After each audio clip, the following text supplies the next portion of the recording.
రోజున మన బీసీలకి ఈ దేశంలో 60% ఉన్నా కూడా కేవలం చట్టసభల్లో కానివ్వండి, స్థానిక సంస్థల్లో కానివ్వండి 20% మించి మనం లేము. అయితే 20% జనాభా ఉన్నవారు ఈరోజు 60% సీట్లను ఆక్యుపై చేసి ఉన్నారు.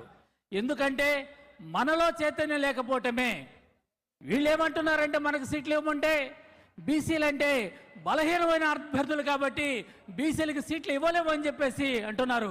నేను ఒక్కటే ఈ పార్టీలను అడుగుతున్నాను, ఈ రాష్ట్రంలో ఎన్టీ రామారావు కన్నా కూడా బలమైన అభ్యర్థి ఎవడు ఉన్నారు చెప్పండి అని చెప్తున్నాను.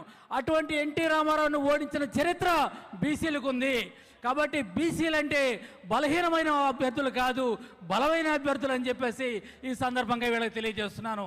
అంతేకాకుండా ఈరోజు మనకు చేస్తున్న వాగ్దానాలు, ఎన్నికల ముందు ఒకటి చెప్తున్నారు, ఎన్నికలు అయిపోయిన తర్వాత మరొకటి చెప్తున్నారు. ఎన్నికల ముందు బీసీలకు అవి చేస్తాం ఇవి చేస్తాం అంటున్నారు. ముందు ఎన్నికల ముందు కులగణన చేస్తూ ఉన్నారు, శాస్త్రీయపరంగా కులగణన చేస్తామని చెప్పేసి ఈరోజు వాటిని చేయకుండా ఆపేశారు. అట్లానే ఎన్నికల ముందు పేద విద్యార్థులకి ఉచితంగా మెడికల్ సీట్లు ఇస్తాము, బీసీలకు ఉచితంగా మెడికల్ సీట్లు ఇస్తామని చెప్పేసి అన్నారు. ఇవాళ తీసుకొచ్చేసి గత ప్రభుత్వం మెడికల్ సీట్లు అమ్మితే ఈ ప్రభుత్వం మెడికల్ కాలేజీలు అమ్మే పరిస్థితి తీసుకొచ్చింది. కాబట్టి ఈ ప్రభుత్వం ఏదైతే పీపీపీ విధానం తీసుకొస్తుందో దీని అందరినీ కూడా మనం అందరూ వ్యతిరేకించాల్సినటువంటి అవసరం ఉంది.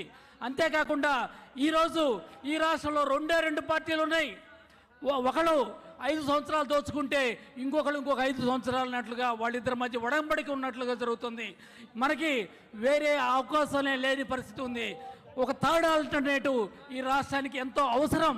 ఈరోజు ఈ రాష్ట్రానికి ఒక తృతీయ ప్రత్యామ్నాయం తీసుకురావడం కోసం మన ముందుకు విచ్చేసినటువంటి శ్రీ బోడే రామచంద్ర యాదవ్ గారికి మనందరం కూడా సౌహృదయంతో స్వాగతం చెప్పి వారికి కనుక మనం మద్దతు ఇచ్చినట్లయితే ఈ రాష్ట్రంలో బలమైనటువంటి ఒక మూడో ప్రత్యామ్నాయం వచ్చేదానికి అవకాశం ఉందని చెప్పేసి నేను ఈ విధంగా మనం చేస్తున్నాను.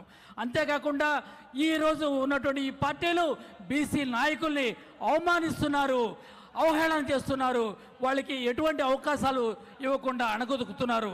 మనందరూ తెలుసు, గత సంవత్సరం గౌతులచ్చన్న గారి విగ్రహావిష్కరణలో ఇద్దరు బీసీ నేతలు కలిసి మాట్లాడుకున్నారని చెప్పేసి వారి చేత బలవంతంగా క్షమాపణ చెప్పారు.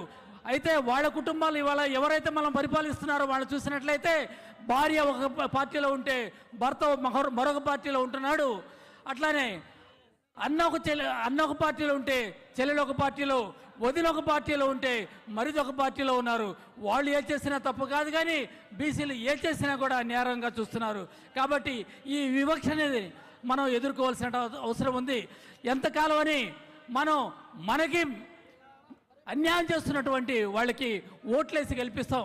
కాబట్టి ఎవరైతే మనకు మేలు చేస్తారో, ఎవరైతే బీసీ శ్రేయస్సు కోసం పాటుపడతారో వారికి మనం ఏ పార్టీ మద్దతు ఇచ్చినా కూడా వారికే మనం సపోర్ట్ చేయాల్సిందిగా ఈ సందర్భంగా కోరుకుంటూ ఈ విధంగా